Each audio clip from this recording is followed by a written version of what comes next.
எல்லாருக்கும் வணக்கம். நான் அர்ச்சனா தாமரைக்கனி. இன்று கதை சொல்லப் போகிறேன் தலைப்பின் 9வது கதையை உங்களுடன் பகிர்ந்து கொள்ளப் போகிறேன். இந்த கதையின் தலைப்பு மதில்மேல் பூனை மனப்பான்மை எந்த வேலைக்கும் உதவாது. இது ஒரு மகாபாரத கதை. கதைக்குள்ளே போகலாம் வாங்க. போர்க்களத்தில் போர் நடந்து கொண்டிருக்கிறது. அந்த போர் நடந்துட்டு இருக்கும்போது ஒரு வீரன் உள்ளே வரான்.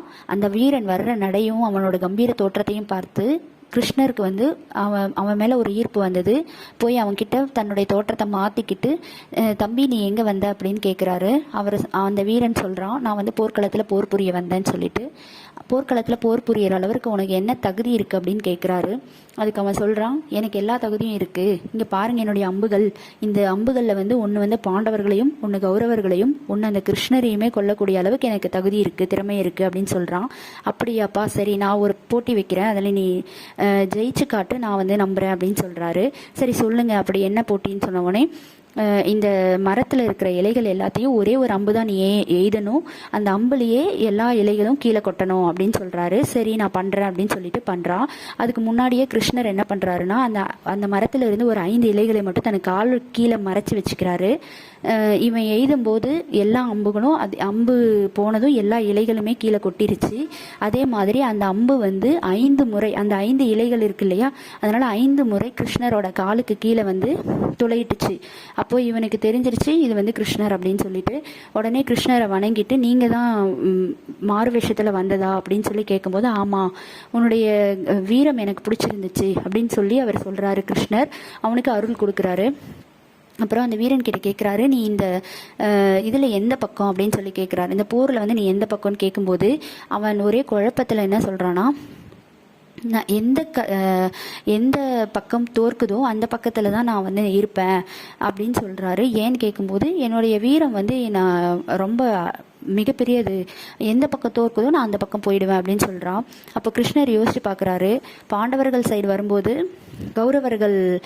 பாண்டவர்கள் சைடு இவன் வந்தானா பாண்டவர்கள் ஜெயிக்கிற மாதிரி இருக்கும்போது கௌரவர்கள் தோப்பாங்க, அப்போ அந்த சைடு போயிடுவான். கௌரவர்கள் ஜெயிக்கிற மாதிரி இருந்தால் பாண்டவர்கள் சைடு போயிடுவான். இவன் ஒரு நல்ல வீரன், இவன் இப்படி இருக்கும்போது போர் முடிவுக்கே வராது. அதனால போர் முடிவுக்கு வராமல் இருக்குன்றனால இவனை எப்படியாவது இந்த போரில் பங்கேற்க விடாமல் செய்யணும்னு சொல்லிட்டு என்ன சொல்கிறாருன்னா, இந்த போரோட முடிவையே மாற்றி அமைக்கிற ஒருத்தன் இருக்கிறான். அந்த ஒருத்தனை அந்த ஒருத்தனுடைய தலையை எனக்கு வேண்டும் அப்படின்னு சொல்லி அந்த வீரன் கிட்ட கேட்குறாரு. யார் அவன்னு சொல்லுங்க, நான் உடனே எடுத்துட்டு வந்து தரேன் அப்படின்னு சொல்லும்போது, அந்த ஒருத்தனே நீ தான். உன்னுடைய திறமையை மட்டும் நீ வச்சுக்கிட்டு எந்த ஒரு பக்கமும் இல்லாமல், ஒரு நியாயத்து பக்கம் அந்த மாதிரி இல்லாமல், அட்லீஸ்ட் நான் எனக்கு தேவையானவங்க அப்படியாவது யோசிச்சு இது பண்ணியிருக்கலாம். நீ எதையுமே யோசிக்காமல், என்னுடைய திறமை இருக்குது, எந்த பக்கம் தோக்குறாங்களோ அந்த பக்கம் மட்டும் நான் போவேன்னு உன் திறமையை மட்டுமே நீ இது பண்ணுற, எந்த பக்கம் சரி தவறுன்னு யோசிக்கல, இல்லை யாருக்காக நம்ம போகணும்னு நீ எதையுமே யோசிக்கல. அதனால் உன்னுடைய திறமை எந்த பக்கம் இருந்தாலும் அது வேஸ்ட்டு தான், அதனால் உன்னுடைய தலை தான் அது வேணும் அப்படின்னு சொல்லி அவர் சொல்லும்போது, அவன் அதே மாதிரி என்னுடைய தலையை நான் கொடுக்குறேன் அப்படின்னு சொல்லி அவனுடைய தலையை கொடுத்துட்றான். அதுக்கு முன்னாடி அவன் ஒரு வேண்டுதல் வைக்கிறான்.